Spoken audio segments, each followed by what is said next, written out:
یہ کہا ہے کہ میں یہ سمجھتا ہوں قرآن اور حدیث کے مطالعے سے کہ خدا یہ کہتا ہوگا، اس سے آگے نہیں بڑھے۔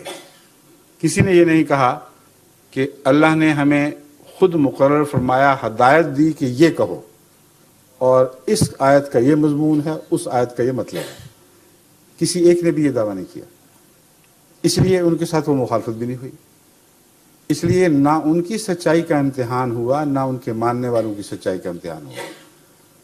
مگر جب خدا کسی کو کھڑا کرتا ہے تو دوہرا فائدہ یہ ہے کہ نبی کی صداقت کا امتحان بھی اس کی اپنے ثبات قدم سے، بے نفسی سے، سب کچھ ہاتھ سے جاتا دیکھنے کے باوجود اپنے دعوے پر استقلال سے قیام کے نتیجے میں ظاہر ہو جاتا ہے، اور اگلا ثبوت لاکھوں کی صورت اختیار کر جاتا ہے۔ ہر شخص جو اس جماعت میں آتا ہے وہ آگ سے گزر کے آتا ہے، وہ پھولوں کی سیج پر چل کے نہیں آتا۔ اس کو گالیاں دی جاتی ہیں، اس کے خلاف مخالفتوں کی آگیں بڑھائی جاتی ہیں، اس کی جائیدادیں چھین لی جاتی ہیں، بسا اوقات ماں باپ اس کو اپنے حق کے وراثت سے محروم کر دیتے ہیں۔ اس کا مطلب یہ ہے کہ صرف ایک گواہی، ایک سچا نہیں رہا، اور بہت سے ایسے وجود اس کے ارد گرد کھڑے ہو جاتے ہیں جن میں سے ہر ایک کا کردار اس کی سچائی کی نشانی ہے۔ اگر اس نے یقین نہ کیا ہوتا، اگر اس کو کامل اعتماد نہ ہوتا کہ اس شخص میں کچھ سچائی کی علامتیں ہیں، تو وہ اپنی دنیا داؤ پہ نہ لگا دیتا محض اس خیال سے کہ شاید سچا ہو۔ کامل یقین کے بغیر انسان اپنی دنیا کو اپنے ہاتھوں سے لوٹا نہیں سکتا۔ اس وعدے پر کہ جنت میں جاؤں گا، اس وعدے پر بھی اگر ہو، اول تو جنت کا خیال ہی درپیش نہیں ہوتا ایسی صورتوں میں۔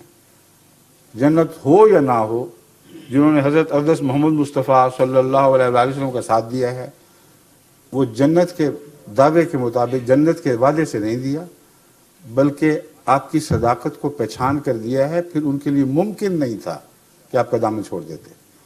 بس ایک سچے نے ارد گرد سچے پیدا کیے، ایک سچے کی مخالفت نے مخالفت حاصل کرنے والے یا مخالفت کا نشانہ بنائے جانے والے اور سچے پیدا کیے جو ثبات قدم کے ساتھ قائم رہے۔ کوئی طاقت ان کو اپنے رستے سے ہٹا نہیں سکتی۔ یہ دوسری وجہ ہے کیوں خدا کو اپنی طرف سے کسی کو مقرر کرنا پڑتا ہے۔ پھر جو ان مصیبتوں کے بعد دین کو قبول کرتے ہیں، کیونکہ محض للہ کرتے ہیں، ان میں پھر خدا والوں کی علامتیں پائی جاتی ہیں۔ یہ ہو نہیں سکتا کہ وہ اپنی جائیدادیں لٹا دیں خدا کے نام پر اور پھر کرپشن کی بدبختی میں مبتلا رہیں، وہ بددیانتی اسی طرح کریں، دنیا کی حوث اسی طرح جاری رہے، کیونکہ یہ تضاد ہے کردار کا۔ ایک طرف اپنی چیز اپنے ہاتھ میں آئی ہوئی خدا کے نام پر یوں چھوڑ دی جیسے اس کی کوئی قیمت نہیں، دوسری طرف پھر دنیا کما رہے ہیں، یہ ہو نہیں سکتا۔ تو سوسائٹی کی اصلاح کے لیے ضروری ہے۔ یہ ناممکن ہے کہ ایک کرپٹ سوسائٹی محض جماعتوں کے قیام سے درست ہو جائے۔